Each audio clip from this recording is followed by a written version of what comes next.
Good morning, members, officers and any members of the public who are viewing the live stream.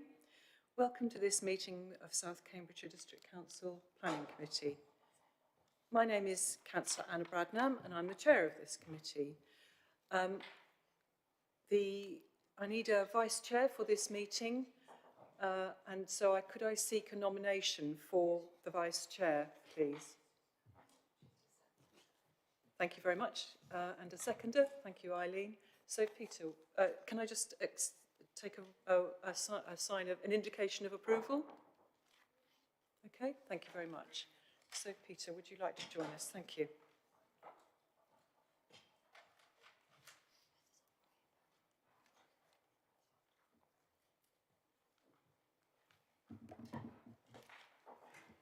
Thank you. So, members, let's go round and I'll come to you last. So let's go round. Members, would you introduce yourselves? So, Councillor Dr. Richard Williams. Thank you, Chair. My name is Richard Williams. I'm the member for the Whittlesford ward. Thank you. And Dr. Lisa Redrup. Good morning, everyone. I'm Councillor Dr. Lisa Redrup and I represent the Harston and Comberton ward. And Corinne Garvey. Microphone. Sorry, good morning. I'm Councillor Garvey from Girton Ward. Thank you. And Councillor Wilson. I'm Councillor Eileen Wilson, the member for Cotton Ward. Thank you very much. And yourself? Good morning, everyone. Councillor Peter Sanford, one of the members for Caxton and Papworth Ward. And for clarity, I'm the member for Milton and Waterbeach Ward. We also have officers with us. So I'll go from one end of the table. We have Karen Pelk-Hoggins. Would you like to introduce yourself? Hi, I'm Karen Pelk-Hoggins, Senior Planning Officer, Greater Cambridge Planning. Thank you. And Rebecca? Hi, I'm Rebecca Smith. I'm the Delivery Manager for Greater Cambridge Planning. Thank you. And our legal officer? Hello, I'm Vanessa Blaine, Legal Advisor for the committee. Thank you. And we have Sarah Michael. Sorry. Sarah Steed, Sarah Democratic Steed, Services Officer. Thank you. And Pippa Turvey, our Democratic Services Officer, is broadcasting the meeting. Thank you. So, those in the chamber are reminded that the meeting is being live streamed. By your presence here in the chamber and via video conference, you're deemed to have consented to being filmed and to the use of images and sound recordings for a webcast and archived recording. May I ask those who are joining us remotely to ensure that their camera and microphone remain off unless they are addressing the committee. And if a member arrives after the start of an application or leaves the chamber once an application has commenced, they will not be able to take any further part in that application, either by entering into the debate, questions of clarification, or the vote. So, item 2 is apologies. We've received apologies. Oh, a whole collection of members joining us. Okay, so while they're getting settled, I'll come back to them. Can we take the apologies? I believe we have apologies from councillors Peter Fain, Dr. Toomey Hawkins and Councillor James Rickson, and Corinne Garvey is attending as a substitute. So Sarah, could you advise if there are any other apologies? Chair, I don't believe there are any other apologies. Okay, thank you very much. So, welcome 3. So, firstly, can I ask you to introduce yourself? So, Councillor Heather Williams. Heather Williams, I represent the Maldens ward. Thank you. And Councillor Ariel Khan. Hello, Chair. I'm Councillor Ariel Khan, member for Harston and Comberton ward. Thank you very much. And Councillor Martin Khan. Councillor Martin Khan, member for Houston and Impington ward. Thank you very much. Good. Okay, good to see you. So, item 3 is declarations of interest. Please could councillors advise if they have any declarations of interest and also identify which application their declaration relates to. So I have one to start off with, and that is that the item 4 at Springhouse Church Lane, Sawston, I believe I was on the planning committee back in 2017, And for clarity, you will see in the papers that at that time the application was refused. But I want to clarify that this is a new application. I'm looking at it afresh, and I do not consider myself to be fettered, and I've checked that with the legal officer. Does anybody else have any declarations? Councillor Peter Sandford. I assume we all know one of the applicants for item 5, Dr. Toomey Hawkins, so we don't actually need to declare interest individually. Would you like to advise us, Vanessa? No, there's no need for an individual declaration on item 5, but just to double check anyone else who was here back in December, well, 2017, when item 4 was heard.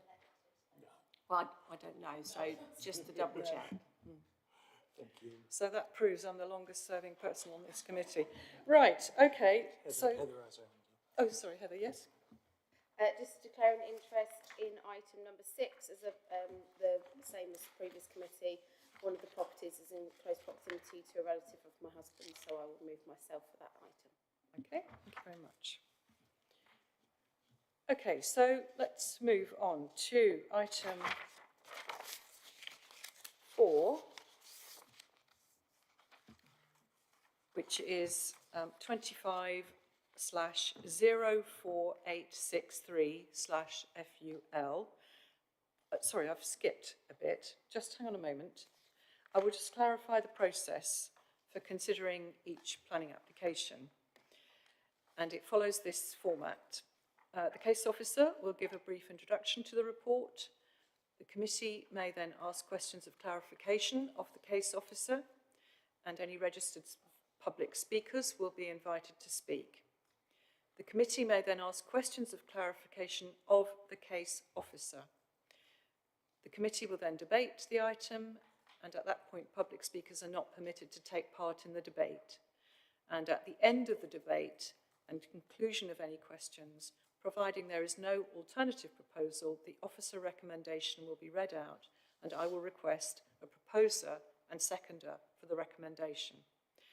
We'll then ask members to vote on the recommendation. And if a recommendation falls, an alternative proposal must be made, which will require a seconder and must then be voted on. And all the voting will be recorded. Okay, so, sorry, now moving on to agenda item 4, which is 25/04863/FUL, and this is land adjacent to Spring House, Church Lane, Sawston. And Karen Pelcoggins, our senior planner, will present the report. Thank you, Karen. Thank you, Chair. So, as Councillor Bradnam stated, this is an application at Springhouse Church Lane, Sawston, for a single self-built dwelling, associated infrastructure and works. I have a verbal update to the application. Bear with me. Yeah. So, some amended plans were received, which are outlined in the report.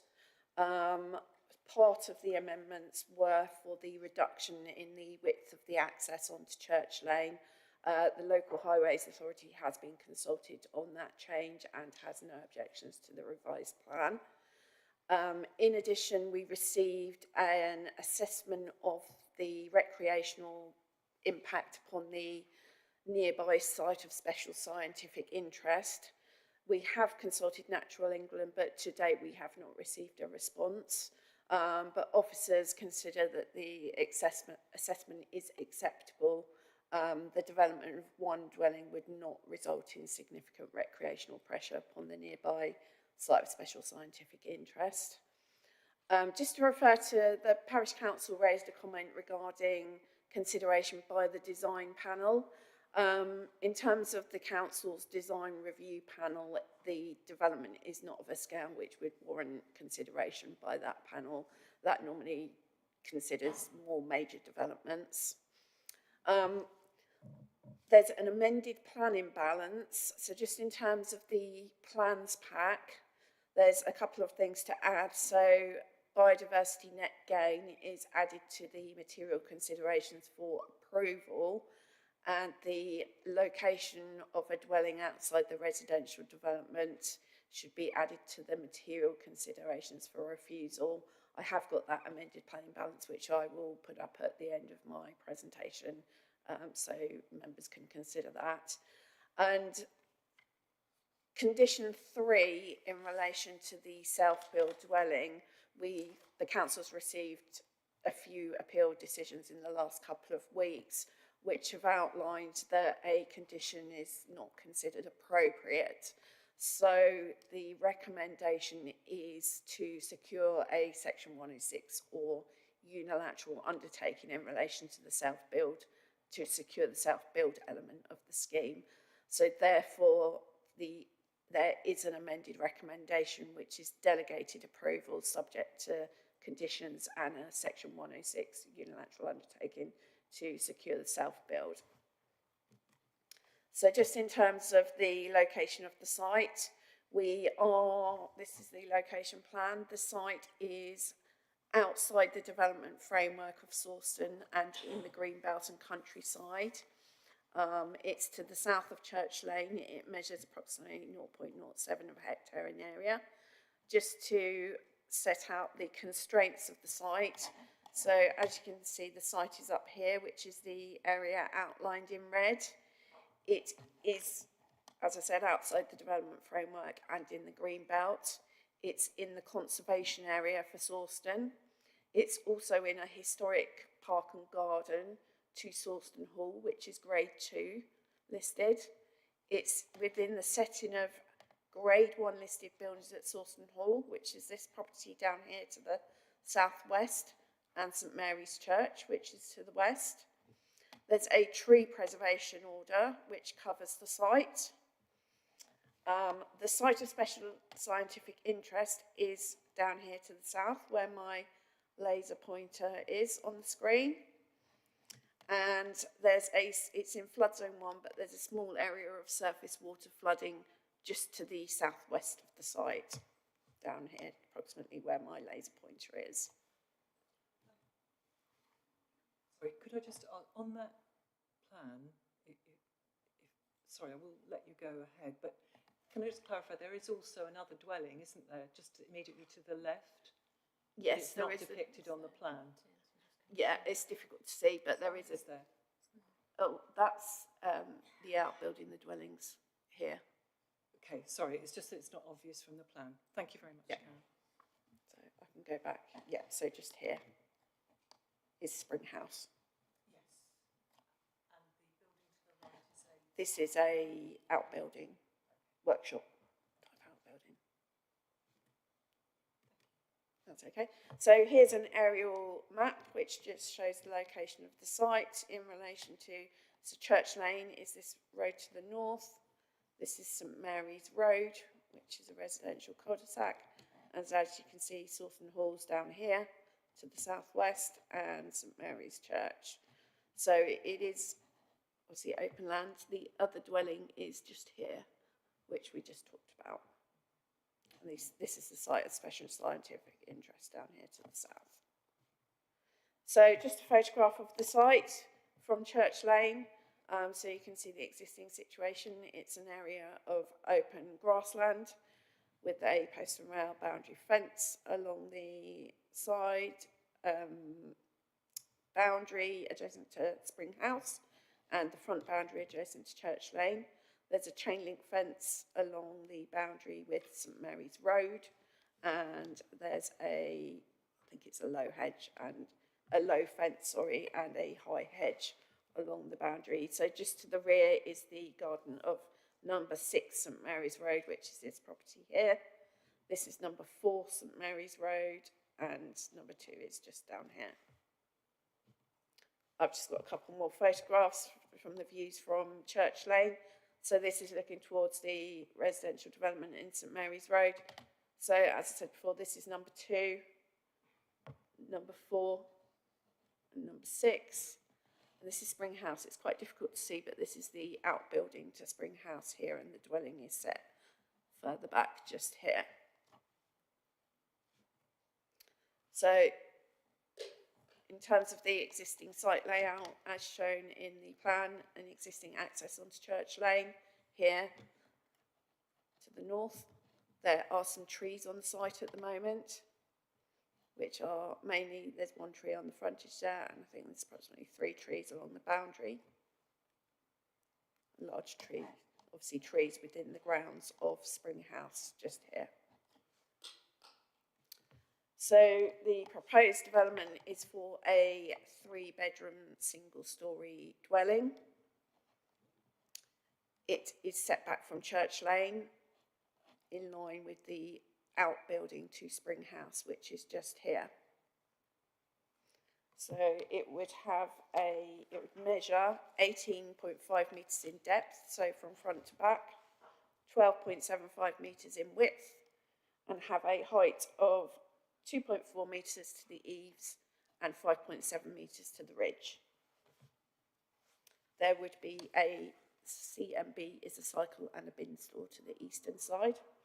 There would be solar panels on the south roof elevation of the property, just here. And there would be an air source heat pump just here, which is not shown on the plans, but it's on the elevations. So just in terms of the elevations of the building, as you can see, single storey, materials proposed are timber cladding, horizontal timber cladding for the walls above a brick plinth, and I think it's slate tiles for the roof, grey tiles for the roof. Just in terms, our preference is for a darker brown cladding, just to clarify, than what's shown on the plans at the moment. But there's some details here of the cycle and bin stores, so just small ancillary outbuildings. So this plan shows the street scene. So you've got, this is the side elevation of number 2 St Mary's Road, which comes further forwards towards the road than the proposed dwelling. And you can just see here the existing outbuilding to Spring House, which the dwelling would be in line with that building. This is below the street scene drawing is a site section, so just shows on the left-hand side is Church Lane, and the site falls down slightly away from Church Lane to the rear. So in terms of the planning history of the site, as Councillor Bradnam stated, there was an application back in 2016 which was refused, and then an appeal was dismissed in 2017. I did attach the appeal decision as an appendix to the report, but just in terms of some key points, the inspector came to the view that the only reason for the appeal to be dismissed was because it was inappropriate development in the green belt in policy terms, and there was some limited harm to the character and appearance of the countryside. With reference to heritage assets, it was considered that the public benefits of the development at that time, which was for one market dwelling, was considered to outweigh the limited harm to heritage assets. An issue was raised regarding an important countryside frontage, which is actually to the western side of the site. The site doesn't actually benefit from the important countryside frontage, but it is just to the left-hand side. But there was not considered to be a conflict with that designation. In relation to neighbour amenity, there was no concerns subject to boundary treatment condition. And highway safety, again, there was not any concerns in terms of the impact of traffic from one dwelling upon Church Lane. So the appeal decision, because substantial weight was given to the inappropriateness in the greenbelt, and obviously there was some other harm to the greenbelt, the application was dismissed. Officers have to take this into consideration when determining this application, but the greenbelt policy has changed since that appeal decision. So the 2024 NPPF introduced grey belt, which obviously I have got a bit of information on. So in terms of grey belt, so when you determine whether an application is inappropriate development in the Greenbelt, you firstly look at paragraph 154 of the National Planning Policy Framework, which sets out certain exceptions. It does include limited infill in villages, but as previously, the inspector did not consider the development to be limited infill in villages. So officers also have taken the view that they stand by the previous inspector's decision. However, there's also a new paragraph, which is number 155, which states that the development of homes, commercial and other development in the Greenbelt should also not be regarded as inappropriate where all of the following apply. And then that sets out certain criteria. So it determines whether the development is Greenbelt land, Greybelt land, and whether it would undermine the purposes of the Greenbelt across the remaining area of the plan, with specific reference to the setting of historic towns, encroachment, bear with me a second.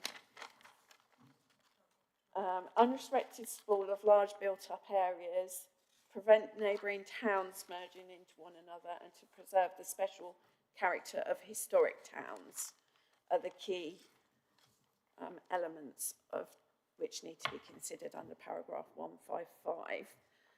Then you need to look at whether there's a demonstrable unmet need for the development proposed, and then whether it would be in a sustainable location. There's also golden rules which are referred to in that paragraph but are not applicable to this particular application because golden rules are for major developments as a whole. I won't go into it now, it's set out in the report, but obviously I've given my views on whether it meets that policy or not. When we look at whether it encroaches into, whether it affects the three specific purposes of the Greenbelt, we look at the Greenbelt Assessment 2021 from Sawston. Now, this was carried out as the evidence base to the local plan and was in 2021 before the new policy in the NPPF regarding Greybelt. In that assessment, now to find the area, it's approximately in this location here. It shows that it's in a registered park and garden, and therefore at that time it provided it was considered to be an absolute constraint to development of the site. However, now with regards to footnote 7, the constraint must provide a strong reason for refusing or restricting the development. As again, I've set out, it is separated by other gardens, it's not got the same character, etc., as the majority of the historic park and garden. So officers are of the view that it's not a strong reason for refusing or restricting the development. We've not got any objections from Conservation, Historic England or the Gardens Trust to the application. Just to go further, in terms, it's a self-build application and there is a need for self-build properties in the area. The council is a vanguard authority, so it has to provide a certain number of self-build properties, and at the moment, our cumulative shortage is 440 plots. That just sets the table out, which is also in the report. Just in terms of the relationship with neighbours, so number 2 St Mary's Road is this property here. There's a distance of 18.9 metres from numbers 2 and 4 St Mary's Road to the side elevation of the new dwelling. And there's a distance of approximately 13.5 metres from the window in the rear elevation of number 6 St Mary's Road to the rear elevation of the dwelling. I've just sat out here, it's quite difficult to see on the plan, but this is approximately where the boundary is between numbers 2 and 4 St Mary's Road. And just a couple of photographs to show the relationship with those properties. So this is number 2, number 4, and number 6. And again, this just shows number 6. So in terms of the key considerations, so it's the principle of development, the settlement strategy and greenbelt. So whether the proposal would represent inappropriate greenbelt, etc. Housing provision, which is density and affordable housing, also self-build provision. Character and appearance of the area and design considerations. Heritage assets, so the impact on the conservation area, historic park and garden and setting of listed buildings. Trees, biodiversity, highway safety and transport impacts, water management and flood risk, amenity, so that's amenity of neighbours and amenity of future occupiers, carbon reduction and sustainable design, and other matters. So in terms of the planning balance, in favour of approval, it's a provision of one self-build dwelling where there's a shortage of self-build dwellings in the district. It's in a sustainable location. It is in the centre of Sawston with good access to a wide range of services and facilities by walking and cycling. And there is some biodiversity net gain. So biodiversity is not, net gain is not required for self-build applications, but the development would result in some net gain in biodiversity. Against the application, it is in principle a residential dwelling outside the development framework of Sawston and in the green belt, and there's limited harm to the character and appearance of the area. So therefore the officer recommendation as amended is delegated approval subject to conditions and a section 106 agreement. Thank you. Thank you. I think Rebecca Smith would like to speak. I just wanted to clarify that the Vanguard Authority status for self-build was actually only for the first year of the operation of the self-build register, and that we're not currently considered to be a Vanguard Authority. That's fine. Thank you very much for that clarification. Okay, so does anybody have any questions of clarification for the case officer? Councillor Dr. Richard Williams. Thank you. Thank you for the presentation. I just wanted to ask a question about the slide. Now, I know you mentioned when you were speaking Greenbelt, but obviously Greenbelt isn't on there. I know we've talked about Greenbelt, but is the position that Greenbelt is in a sense a neutral factor between approval or refusal? Just to clarify that. So officers' views are now that the proposal would not represent inappropriate development in the green belt. So therefore it would only be limited harm to the character and appearance of the green belt. Thank you, that's helpful. Sorry, I wasn't sure. Okay. Any other questions to the case officer? Yes, my question was similar, and that was that the fact that this is technically green belt, but it's now been identified as fulfilling the criteria for grey belt, and so it does not have that same restriction anymore, or rather the weight. I think I made a note to myself, the weight afforded to the green belt has changed because it's not fulfilling the criteria anymore. It's fulfilling the criteria for grey belt. If I can just jump in on that one. So when Karen went through if you want to scroll back to your slide, next one. So when Karen's gone through that slide, the reason why we've officers consider it to meet the grey belt definition is because there's a demonstrable unmet need for the type of development proposed.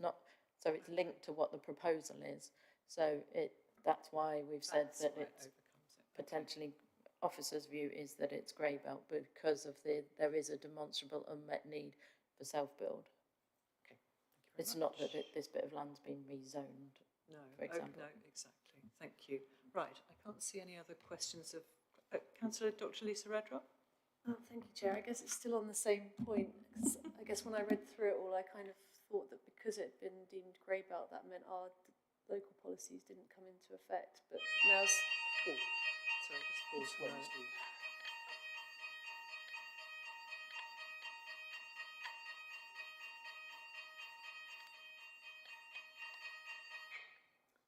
that's normal. Don't worry, that's the test. Sorry, Councillor Dr. Lisa Redrup, do carry on. Yeah, so sorry, I guess I'd thought that because of it being designated grey belt that it meant that we couldn't apply our policy about it being outside of development frameworks, but now it's gone back onto the planning balance. Does that mean that we do now take that in? We do take that into consideration that it's outside? Yes, that's correct. Okay, thank you. Thank you for that clarification. Okay, so we now come to public speakers, and we have Jeanette Vivier, who's objecting to the application, and you're on Teams, Jeanette. Do you want to? Oh, great. Okay, can you hear us? Yes, I can. Thanks very much. And we can hear you. So Excellent. remember, you've got 3 minutes to speak. And can I just ask, in what capacity are you speaking as a private individual? Correct. I'm actually the owner of number 4 St Mary's Road. Okay, thank you very much. So do carry on. No. You've got 3 minutes. Exactly. Thank you.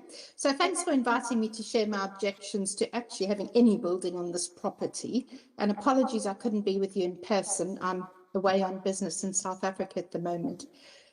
The key issue I have is that the land under discussion, and you even had it in your final slide, thanks Rebecca, but it's still it is still conservation and greenbelt land. You might consider it grey belt, but it doesn't change the basic facts. This does not, it actually affects our wildlife, and there's no need for anything to be built here. It's outside the village framework. We mentioned that already. And building on green belts and conservation land always destroys wildlife, even if you have a little hedgehog tunnel or whatever it is that was going to go into our garden. It destroys our natural heritage. This is a registered park and garden, and it's what I call urban creep. The more that you mess around with the little bits and pieces, the less you're going to have left for future generations. I could understand if it was some sort of dire emergency and people didn't have homes, but there are plenty of dwellings available within Sawston without encroaching on greenbelt and conservation area. We know that it's historic park and gardens. We know it's going to have an influence. Yes, there might be a shortage of self-built homes. You said it was something like 440, if I remember correctly. One is not going to make any difference whatsoever. We all know the building plans for this plot have been rejected. I think it's since the late 80s. We've talked about the one just now, but there have been at least 15 or 17. And they've all been rejected for the exact same reason. And some of them have been bungalows. So it's not as though the specific house is different. We know the development is outside the framework of Sawston, but I'd like to ask the committee, have we become so hardened to the temptation of making a profit to be prepared to ignore the basic guidelines put in place to safeguard our green areas for our future generations? There are so many options elsewhere to live. There's a whole lot of new builds in Sawston. There's no need for that particular ones. Even if we don't actually care about our future generations, should we also disrespect the findings of the previous appeal board? I know you've brought into account the grey belt, but it seems like it's under discussion. It's not black or white. It's actually quite great. It's not been legally denoted as green belt. It looks like perhaps it is, but it seemed from this the thing Karen just showed us, it seems like the biggest difference is that it's self-build. Well, I'm not sure that it is self-build because I don't think owners, well, I'm not sure of the definition and I'm not in your business, but it should be really clearly stated from, if you remember the last time, which you didn't mention, Karen, one of the reasons was that this is not an infill site. Your time is up, I understand. So okay, thank you very much. That's fine. Thank you very you. much. Please just consider the constraints. Thanks. Thank you. And sorry to take too long. Okay, no, that's fine. Thank you very much. So now we come to, sorry, can I just ask, did Ms. Vivier's presentation trigger you to wish to ask any questions of clarification of the case officer? No? Okay, right. So we'll move on to our next public speaker, who is Councillor Brian Milnes, who's the Sawston Ward Councillor, and he's speaking in support of the application. Good to see you, Brian. Thank you. You've got 3 minutes. Good morning, Chair. By your leave, can I share my screen with you? Are you happy with that? We haven't seen any presentation, Councillor Milne, so I don't think that would be appropriate. I'm so sorry. What I wanted to do was to just show you street view of the site, which offers a slightly different perspective from the pictures that the case officer showed. Can I just take legal advice? Sure. Can you email it to Rebecca Smith So first before perhaps, Chair, I could suggest if the officer could get up Google Street View and present it to the committee. Yes, I'm sure that would be acceptable. Rebecca is just doing that now. So great. So I'll continue with my remarks while that's happening, if that's okay. Do you want to wait until it's up? Just that yeah, can do. Let's just pause until Rebecca's got it there and we got the two together. Thank you. Thank you. Appreciate it. We're not cutting into your time. It's just I'd rather have the image up so we can look at it while you're speaking to us. You'll be pleased to know I don't have a long presentation. That's great. Thank you. We're getting there.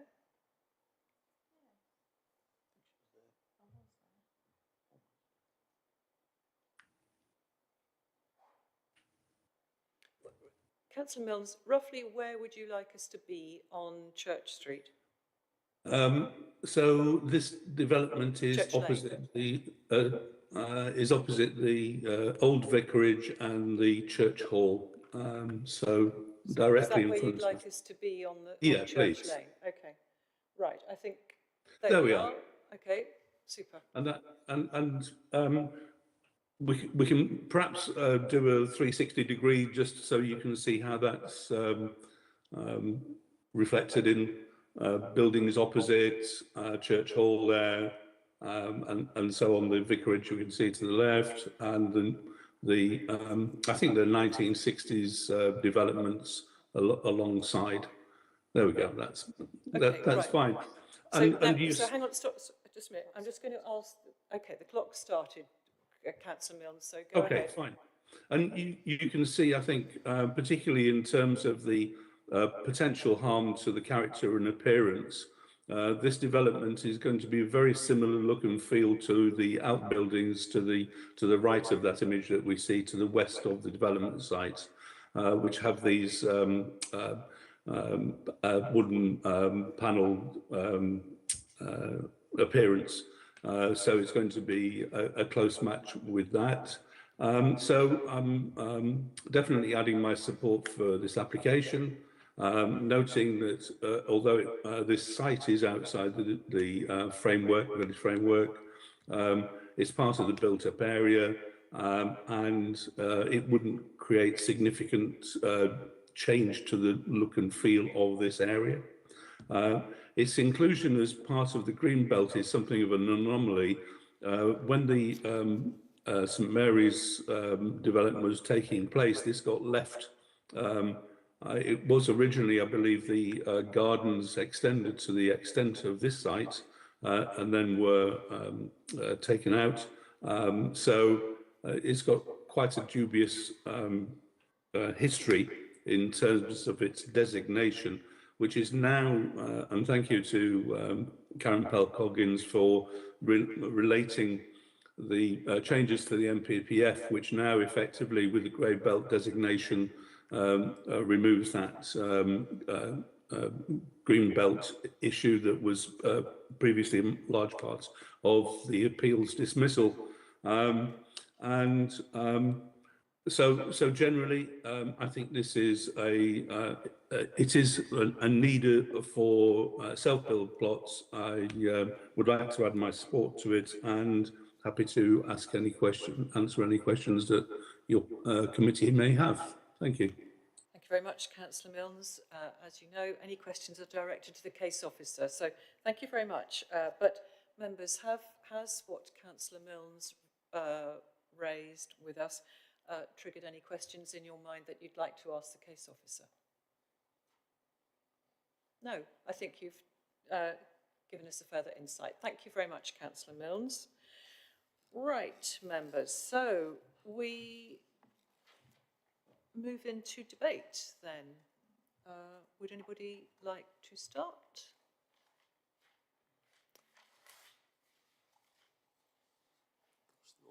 Councillor Khan, you're looking pensive, but okay, Councillor Heather Williams. Fine, thank you very much. Councillor Heather Williams first. Okay. Councillor Khan, sorry, I asked Councillor Heather Williams to speak first. Thank you. I suppose somebody's got to start, haven't they? So I can understand why it is going to be a difference. I mean, that is actually a very pretty street scene, you know, that sort of area. It's been very well looked after and things like that. I think if we had a land supply for self-build, it'd be a very, very different sort of answer, and I think it'd be a very different response probably in the officer's report. For myself, we're in that tilted balance position. I've sat here and argued against many self-build applications because of their unsustainable locations, and then we've seen them go through appeal and be granted. This, I think, is a sustainable location. It is a shame to lose this piece of land for the village.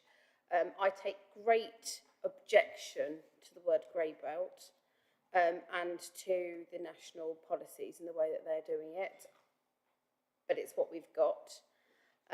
So I will listen to other members, but I suppose what I can say in support of it is it's not the worst we've seen, but it doesn't feel comfortable that we're, making decisions based on the least worst rather than the best. So, I think I'll see what other members think, but at least I gave it a start for you, Chair. Thank you very much. Okay, Councillor Khan. I should perhaps, I don't know if it's a matter for declaring an interest, but I lived in Sawston for a year and a half, 50 years ago. It's a long time, but I do know That's an the interest, area. Okay.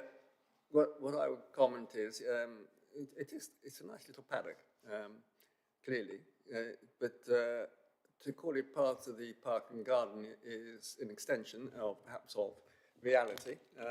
It's an additional field outside the park and garden, and seems to be actually prodding, how you might say, almost sticking into the built-up area rather than being outside it, but it is outside the development framework.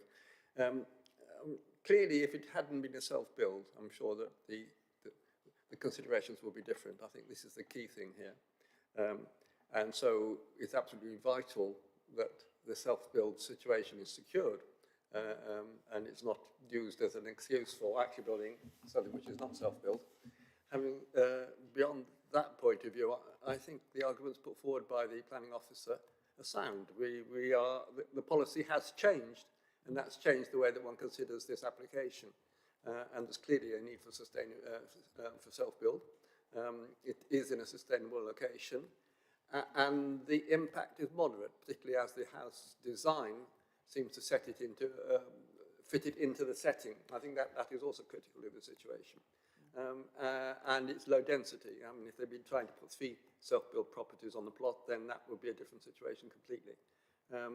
As it is, it sort of changes from the built-up area to the outbuildings of the large building spring house. So I don't really see that we've, despite the concern that Councillor Williams has expressed, which I understand, I don't really see that we've got sound planning reasons to refuse it. And okay. I shall be supporting it. Right, thank you very much indeed, Councillor Khan. Right, I'll give my view, which is that I think Councillor Khan has hit the nail on the head, that this particular plot, charming as it is, actually appears to be it looks as if it would be more appropriate within the village development framework rather than outside of it. And indeed, the houses at 246 St Mary's Road appear to have been curtailed in order to allow this space. So it feels more like part of the residential area of the village. More to the point, Karen Pell-Coggins has explained to us very clearly that actually the weight that we can give to the greenbelt in this location has changed since the inspector view. And when you look at the purpose, even if we were, I mean, the point being at paragraphs 12:10, where it looks at development in the greenbelt should not be regarded as inappropriate where it would utilise greybelt land, where there is a demonstrable unmet need for the type of development, and where the development would be in a sustainable location. And then when you then move on to paragraph 12:13, where it looks about the purposes of the greenbelt, you know, to check the unrestricted sprawl of a large built-up area. This is not unrestricted sprawl, this is one dwelling in the framework of what is closely residential. And then to prevent neighbouring towns merging into one another, this is not causing that problem, and to preserve the setting and special character of historic towns. This one dwelling in this location is not causing a major impact on the greenbelt. So my view is that I shall be supporting this because I think it is a reasonable application. I'm also very glad that since the earlier applications, the application that's come forward this time is a single-storey house. So it's not going to impose on its neighbours. It's also going to look very like the one at Spring House. You know, the exterior finishing will be very similar to that. So I think, you know, efforts have been made to make this fit into the area. And I'm glad to hear that the width of the access driveway has been reduced as well. So I shall be supporting this. But any other thoughts, members? Councillor Garvey. Yes, I'm in a mind to support it. The ecological survey or concerns are going to be dealt with as a condition, so I'm happy with that. And I don't know if Rebecca, would you like to explain the business of the impact on the SSI? Would you like to just run through that? I can do. So I think, Karen, do you mind putting your map back up?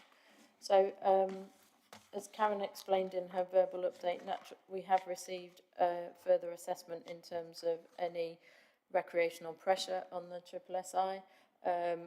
We have reconsulted Natural England, but as yet they haven't responded to that. Natural England's original comment on the consultation requested further information. That is the information that we received, and we haven't got back further comment back as yet. The SSI is located, I think, bear with, to the south of the site. I don't think there's actually any public... I was just saying, I don't think there's any public access to that piece of land. However, in terms of what's recreational pressure, it would be, from Natural England's perspective, the introduction of any new residents or people into the area technically could have a recreational pressure on the piece of land. However, there isn't any public access, as far as we're aware, to that piece of land, so there shouldn't be any additional recreational pressure by people walking, visiting, attending. Perhaps So, this Carl, is, did you want to come back? yeah, simply about the SSIs, perhaps since I had some experience there. When I lived in Sawston, there was no, just to confirm, there was no access. In fact, it's a wet meadow. It's not actually an area which is attractive. It's the site of the Cambridgeshire Milk Parsley, which is a particular interest of the site. And it's not a sort of site which I think people naturally would be attracted to. So even if they did have access. So I don't really think there's already, the biggest risk is probably from the properties joining the land on St Mary's Road, on that estate, where there might be trespass, but there's nothing more than, I think it's unlikely. Okay, thank you very much. Okay, so does anybody else wish to comment in the debate?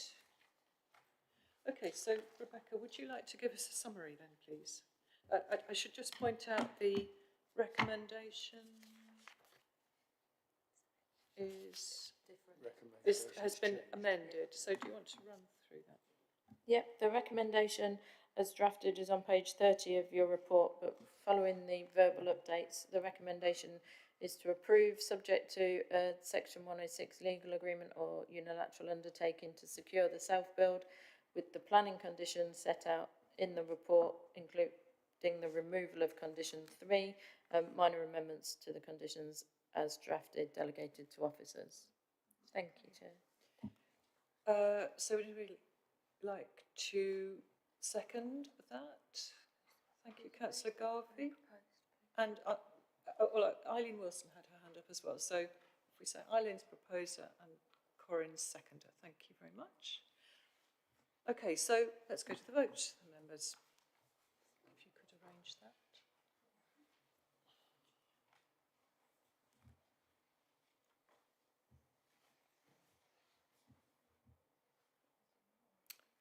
Okay, 1, 2, 3, 4, 5, 6, 7, 8, 9, 10. We should have 10. Oh, sorry, 1, 2, 3, 4, 5, 6, 7, 8, 9. Okay, good. Okay, so that's 8 in favour and 1 abstention. So that's carried. Thank you. That's approved.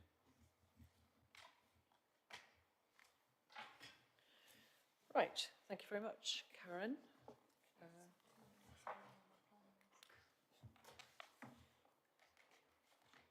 Sorry, could we just have a pause while we make sure we've got our case officer available? So I just want to pause if we want to go offline for a couple.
Unfortunately, we've just lost the vice chair.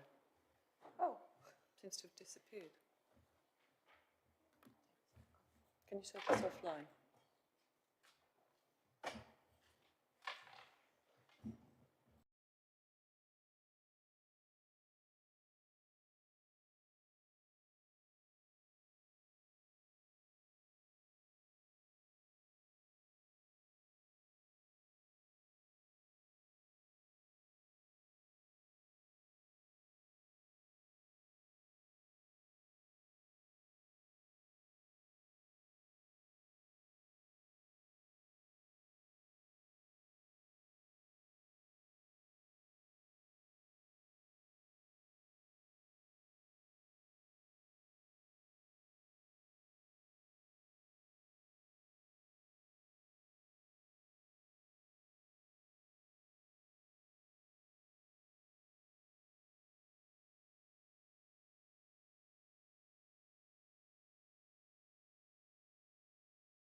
Thank you.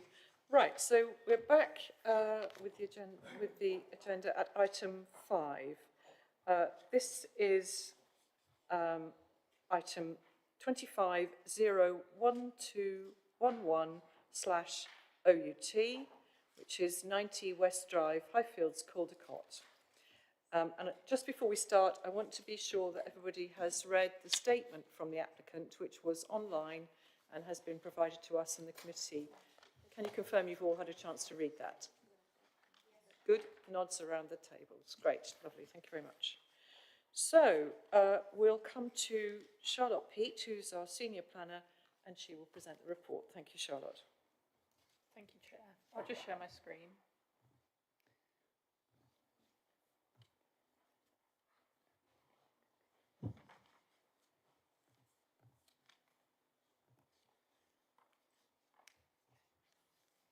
Okay, so yes, my application is at 90 West Drive, Highfields in Caldecott, and is an outline application for the erection of a detached self-built dwelling with all matters reserved following demolition of the existing triple garage at number 90 West Drive.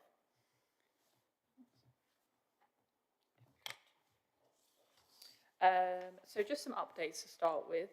So 2 informatives will be added to the report. The first one is in relation to bats. So this informative effectively informs the applicant that when undertaking works, if any evidence of bats are found, they must stop immediately and seek advice on how to proceed lawfully, as bats are a protected species. Second informative to be added is a landscaping informative, and this is due to one of the comments made by the parish council. So this informative encourages the applicant to consider the inclusion of additional landscape planting along the driveway through the soft landscaping scheme as requested by the parish council. The other update. Oh, apologies. The bat informative is actually already on the application. Yes, I thought I had missed it. Was in there. But it okay, Rebecca caught it and added it on. So thank you, Rebecca. It's at number 6. Yes, that's correct. Thank you. Okay, so just the landscaping one to be added then. And the other update is in relation to the self and custom build aspect of the application. So the self-build aspect of the application was recommended to be secured through condition 9. This condition will now be removed, and the securing the self and custom build aspect will be replaced with a requirement for a legal agreement to secure this.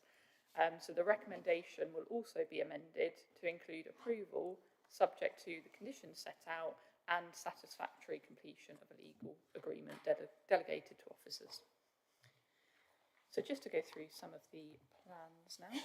Oops. So this is the site location plan. So you can see the site edged in red. This includes part of the garden land of number 90, West Drive, and the existing garage, which is on the site as well. You can see the rest of the site, which is edged in blue, which is the existing residential property. The land would be subdivided to accommodate an additional dwelling at the end of the driveway. Both dwellings would share the existing access of West Drive. This is the indicative layout plan and an aerial photograph. So because this is an outline application, the details will come forward as part of a reserve matters. So this is just to give an idea of where a dwelling could sit within the site, but it's not a definite, as the layout and siting will be secured at a later stage. So just wanted to touch on the sort of outline application. So outline applications test the principle of a development on a site. Details known as reserved matters can then be confirmed later through a reserved matters application. Reserved matters include the appearance of the dwelling, the means of access to the dwelling, landscaping, layout of the site, and the scale of the dwelling. So all of those matters will be considered later at the reserve matter stage. This application just looks at the principle of development. I also wanted to touch on the consultee comments. As members may have seen, there are two objections on the application. One objection is from the Parish Council and one is from the County Highways team. So the Parish Council make an objection because the development is outside the framework. However, they do suggest that this could be considered an exception as it's an existing developed site. And they then request the hedging on the side of the driveway. So I just wanted to clarify this point. So the site is outside the development framework partially. You can see on the map that I've got on the screen, the development framework boundary is marked by a black dotted line. So development can sometimes be restricted outside of a development framework unless it's supported by other policies within the local plan. In this case, the use of residential gardens for development is supported by policy H16. So although it's outside the framework, it is supported by our local plan and not in conflict with the settlement policy due to that reason. Next, I'll just touch on the access and highway safety comment. So when the application was originally submitted, the application included access as a means to be considered with the application. However, this has now been removed and this will now be considered at the reserve matters stage. The local highways authority had no objection in principle to the use of the existing driveway as access excuse me, to the new dwelling. However, they did want some information about visibility displays, both vehicular and pedestrian, to make sure the access was safe going forward. Because the access aspect of the application has been removed from this application and will be considered at reserve matters stage, all we are considering is the principle of development, and highways had no objection in principle to the use of this access. They just wanted further information on visibility, which will come forward at the reserve matter stage to give the applicant some time to gather that information together. Finally, I just wanted to touch on the ecology officer. They requested some further information relating to bat surveys. So there's an existing garage on the site which will be demolished as part of the proposal, and the ecology officer was requested a survey to check for bats within the garage. The garage could be demolished without any planning permission, so it's officers felt it was unreasonable to ask for a bat survey at this stage. However, the informative that is on my report, that I mentioned at the beginning, effectively advises the applicant of their responsibility in regard to bats, and if they found any evidence of bats existing, then they must immediately stop works and contact the relevant body to find out how to lawfully proceed with the works. So just moving on to the planning balance now. So the application is recommended for approval, subject to conditions and the satisfactory completion of a legal agreement. The key material considerations for approval are that the application is in compliance with the local plan policies, including the settlement policies. The application includes the provision of one self-built dwelling, which goes towards meeting our recognised need, and there are no other harm resulting from the application, including to the character of the area or neighbouring occupiers. In terms of refusal, the key material considerations are that the proposal is outside the framework, but it does comply with policy H16, and then there's no other harm resulting from the application. Thank you. Thank you very much, Charlotte. Right, so do members have any questions? Councillor Heather Williams and Councillor Eileen Wilson. Thank you. If you're able to pop the update, it was just a question around the update, please, around this condition 9.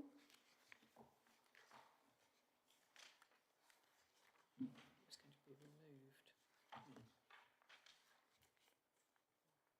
So could I just understand a little bit more, because condition 9 says that each dwelling in the development hereby permitted shall only be constructed as a self-build or custom-built dwelling as defined by the Self-Build and Custom Building Act 2015 as amended by the Housing and Planning Act 2016. So that's normally what we see on self-build applications, that's right? So why are we taking...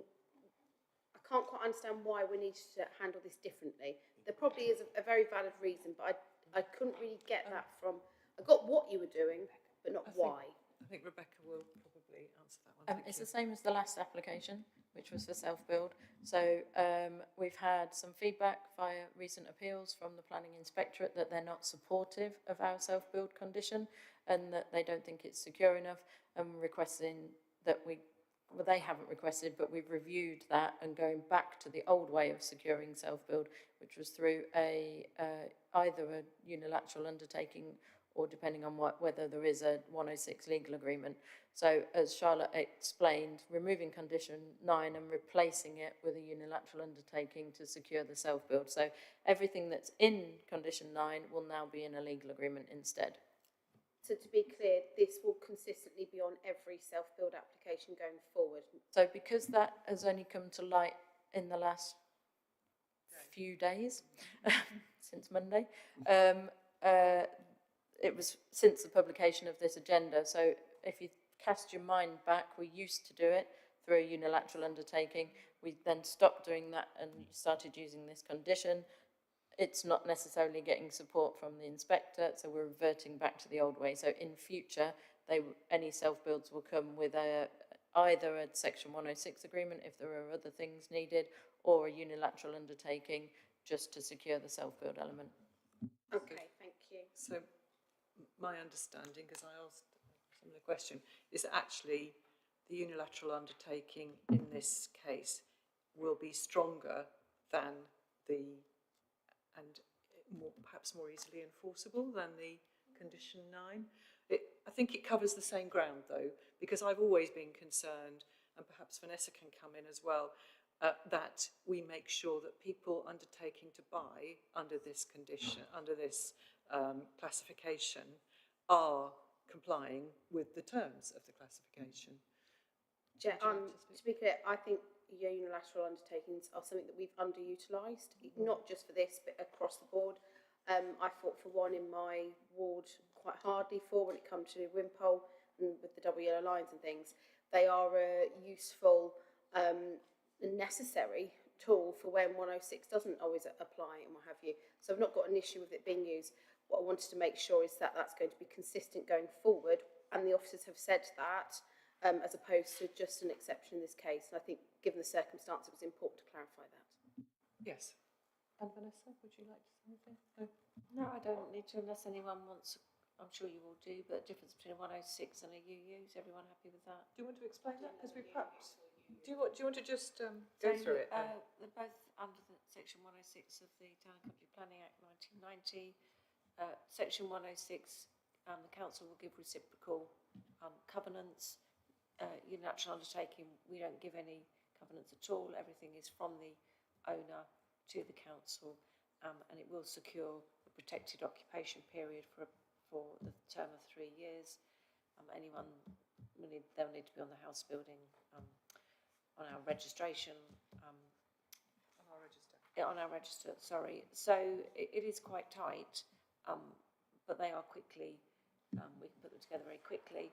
They are not as easy to enforce. No 106 will ever be as easy to enforce as a planning condition. That's just the nature of conditions and taking things through the court.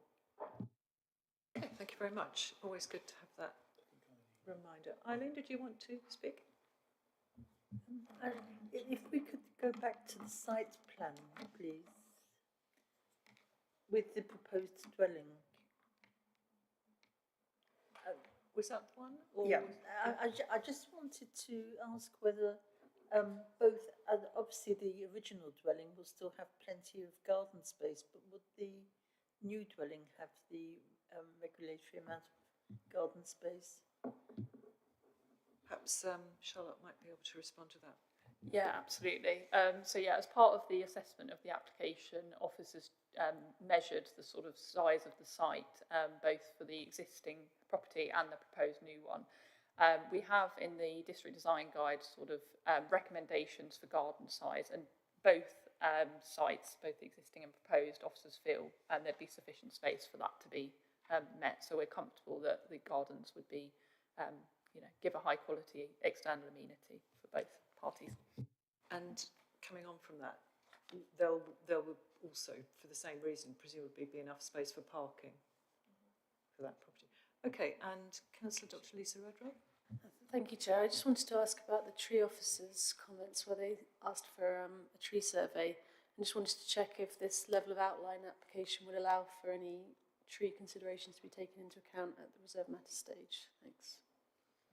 Yeah, so the recommendation has been from officers that the tree survey work be undertaken with the reserve matters, and there's a condition on the outline to secure that. This is because until we know the sort of siting and location of the proposed dwelling, it's very difficult to then assess the potential impact on trees. Officers are comfortable that the site can accommodate a dwelling, within the site without having sort of substantial detrimental impacts to trees. But the final detail of that will be considered as part of the reserve matters application. Great, thank you very much. Councillor Dr. Richard Williams. Thank you, Chair. It's just a question on the self-custom build register. I know I've asked similar questions before, but I'm looking at paragraphs 13.6, 13.7 of the report. So we've got the figures for the total number of people added to the register since 2016. And I know technically LPAs have to measure their success against the total number of entries, but the total number of entries won't be the same as the total number of live people on the register, in the sense that some people will have joined the register and by live I mean not currently seeking self-build. They will have found alternative accommodation.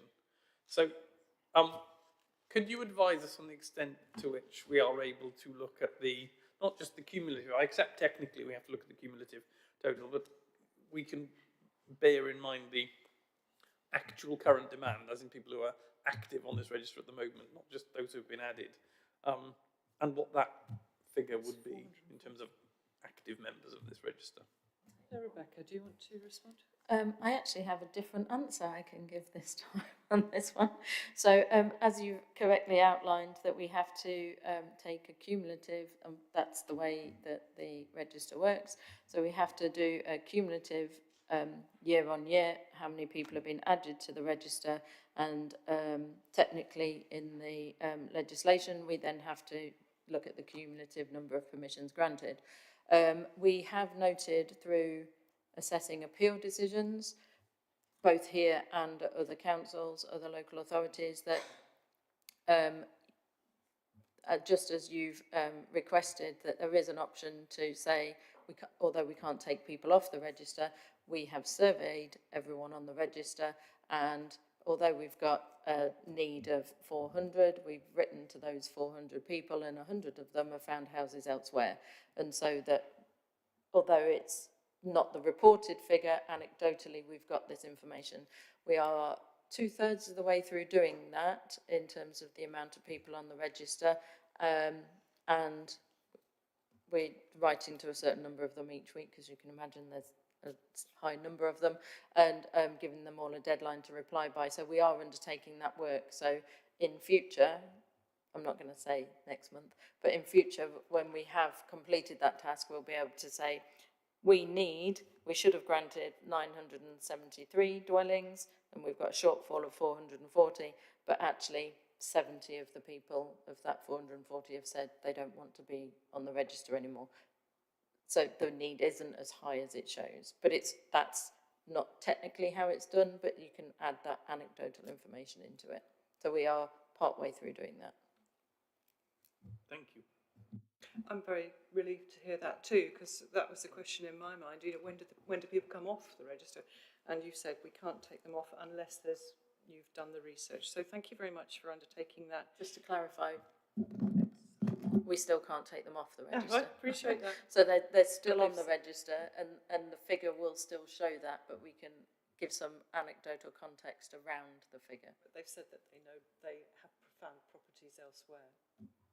Or that they no longer wish to be on our register. But the number still remains. So if they say that they no longer wish to be on our register, is there a point at which we say, okay, we'll accept that and they come No, there's not the ability to do that in the regulations.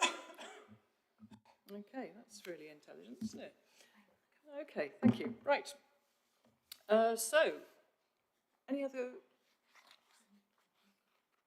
matters? Right, so where are we? We've got 2 matters of question and clarification. So, we're into debate, I think.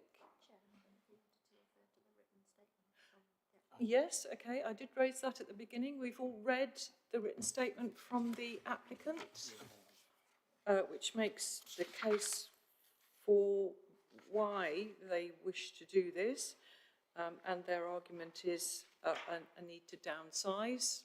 Family have moved away, but they want to stay in the village, and so this statement explains their purposes and their intent. So I hope you've all had a chance to read that. Thank you, Sarah. So, into debate then? Can I kick off this? Yes, do. Councillor Sandford. Thank you, Chair. Tending to look favourably on this application, regardless of the identity of the applicant. First of all, it's a genuine self-build. They have said in writing that they want to live in the property once it's built. It's not a speculative application, so that's a big tick as far as I'm concerned.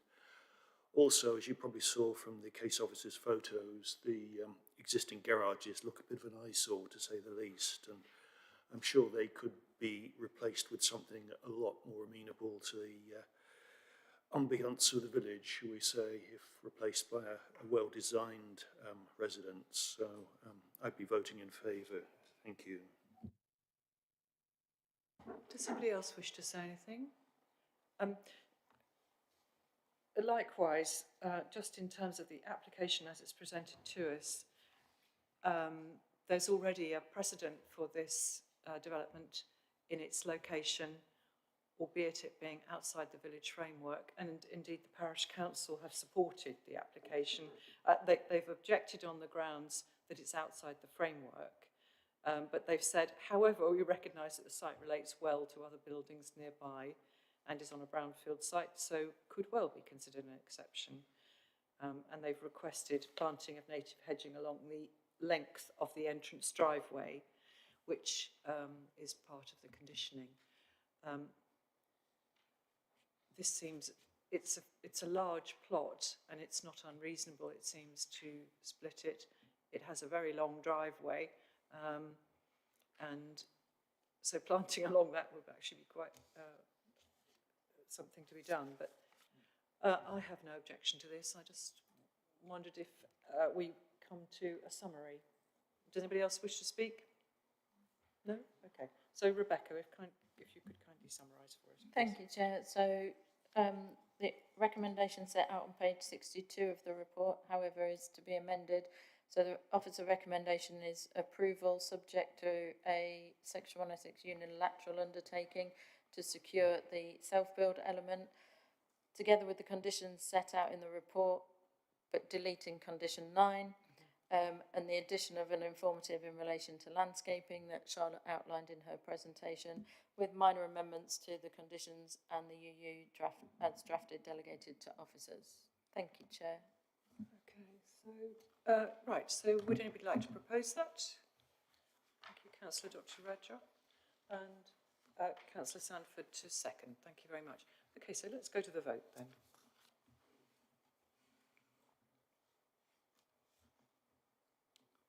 Thank you, that's unanimous 8 in favour, is that right? Yes. We are right, aren't we, because someone's left. Okay, so that's carried. Thank you very much indeed.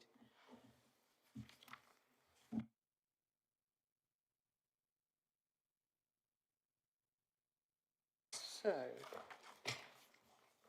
now we come to agenda item 6, which is decisions and appeals. Rebecca, did you want to present this to us? Yep, I can do. It's just the monthly report on the decisions on planning appeals as notified by PINs, which are set out in Appendix 1, together with the most recent appeals received in the last month in Appendix 2. If I wasn't planning on drawing attention to any in particular, so if members have any questions, please let me know and I will come back to you all. Thank you, Chair. Thank you. I need to point out, although probably doesn't matter because we're not unlikely to discuss it, but I need to declare an interest with regard to the second one on our Appendix 1, which is in my ward. Okay, but I note that the appeal has been dismissed. Okay, anybody else? I think Councillor Heather Williams left prior to this item, as she said she would. Anybody else wishing to raise anything? Okay, well, in that case, we've come to the end of our agenda, and the next meeting, members, will be held on the 8th of April. Put it in your diaries, and I'll close the meeting at 11:24. Thank you very much.